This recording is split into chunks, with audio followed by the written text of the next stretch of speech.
Assalamualaikum. This is Bilal Rashid, a tax advisor in making. Today we are talking about refunds under Section 170 of the Income Tax Ordinance 2001.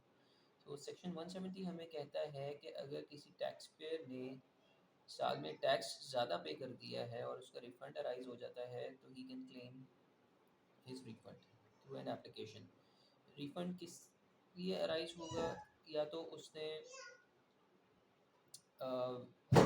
Tax उसका ज़्यादा with hold हो गया होगा या उसने advance tax पे कर दिया होगा ज़्यादा।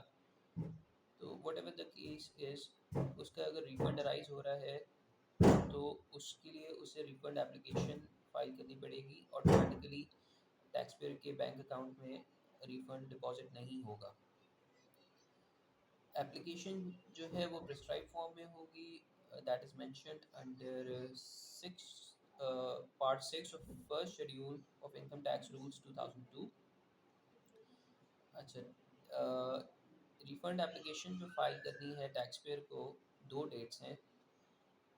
असेसमेंट जब हुई, असेसमेंट ऑर्डर जब पास हुआ, और जिस डेट पे टैक्स पे हुआ, इन दोनों में से जो भी इन दोनों में से whichever date is later, उसके 3 साल के अंदर अंदर टैक्स पेयर को रिफंड एप्लीकेशन फाइल करनी है। Refund application refund application file करने के बाद कमिश्नर को within 60 days refund order pass करना होगा।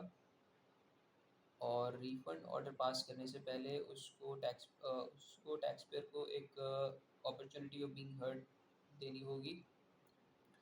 अगर कमिश्नर रिफंड ऑर्डर पास नहीं करता है या रिफंड ऑर्डर पास करता है लेकिन उसमें रिफंड अमाउंट टैक्स पेयर के मुताबिक नहीं होता है, तो tax payer can go in appeals against the order. So this was all about Section 170 of the Income Tax Ordinance 2001. For similar tax content, you can visit my profile and also follow me. Thank you.